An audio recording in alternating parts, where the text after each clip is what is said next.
T-E-T 2025 paper number 2 maths गणिताचे examples बघतो आहोत आपण. तर आता इथे खालील पी-क्यू-आर-एस हा समांतरभुज चौकोन दिलेला आहे. हा समांतरभुज चौकोन आहे. समांतरभुज चौकोनाचं काय वैशिष्ट्य असतं? तर समोरासमोरच्या ज्या बाजू असतात त्या समांतर असतात. शिवाय समोरासमोरचे कोन पण एकरूप असतात.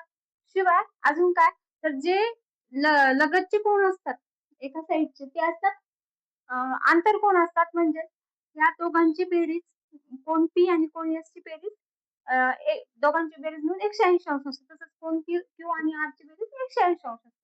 ठीक आहे, आंतरकोन असतात ते त्यामुळं.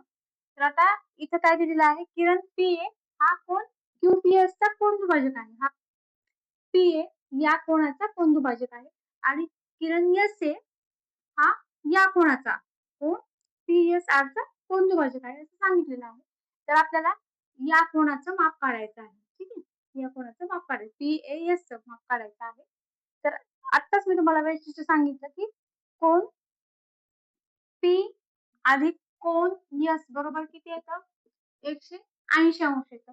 ठीक आहे, आणि आपल्याला सांगितलेलं आहे कोन पी चा हा दुभाजक आहे. म्हणजे आता इथं जर व्यवस्थित बघितलं तर आता कोन पी चा अर्धा करूया आपण, पी छेद 2 म्हणजे हा कोन होईल, हा कोन अधिक कोन एस छेद 2 करूया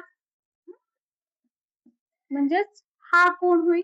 ठीक आहे, बरोबर 180 छेद 2 होईल. म्हणजेच ह्या दोन कोनाच्या तुम्ही जे याला असं चौकोन केलेला आहे बेरीज काढतोय आपण, ह्या आणि ह्या कोणाची बेरीज काढतोय आपण. ठीक आहे, या कोणाची आणि या कोणाची आपण बेरीज काढतोय. तर किती येते, 90 अंश येते. ठीक आहे, या कोणाची आणि या कोणाची बेरीज 90 अंश आली. आता फक्त उरला हा कोन.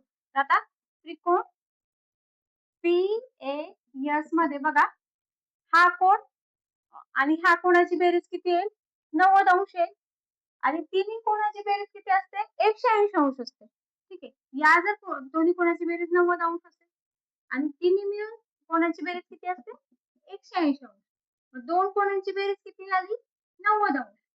तर एका कोणाची किती, 180 वजा 90 बरोबर या कोणाची बेरीज या कोणाचं माप किती आहे, 90 अंश. ठीक आहे, एकदम सोपं आहे.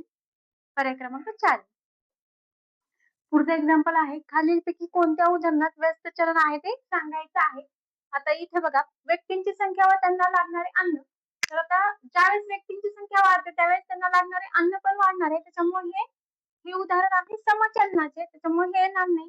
पुढे आहे चौरसाचे क्षेत्रफळ व त्याचा कर्णाचा वर्ग. तर चौरस असे क्षेत्रफळ संबंध आहे बाजूचा. तर चौरसाची बाजू आणि चौरसाचा कर्ण यांचा दोघांचा संबंध आहे. चौरसाची बाजू वाढली की चौरसाचा कर्ण पण वाढणार आहे. म्हणजे एक वाढली की दुसरं वाढणार आहे आणि त्यामुळे चौरसाची बाजू वाढली की क्षेत्रफळ वाढणार, त्याच्यामुळे चौरसाचा कर्ण पण वाढणार आहे.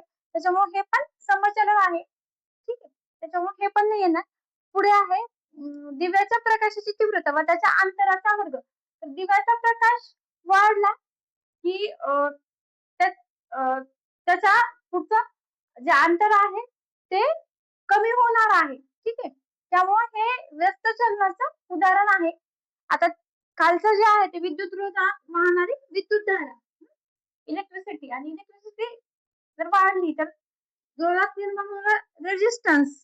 ठीक आहे, रोधात निर्माण होणारी उष्णता त्याला आपण रेजिस्टर असं म्हणतो. तर ज्यावेळेस विद्युतधारा वाढते त्यावेळेस रोधात निर्माण होणारी हीट पण वाढत असते. त्यामुळे हे पण समचलनाचं उदाहरण आहे. फक्त पर्याय क्रमांक 3 आहे, ज्यावेळेस दिव्याच्या प्रकाशाची तीव्रता वाढते त्यावेळेस त्याचा अंतराचा वर्ग कमी होतो. ठीक आहे.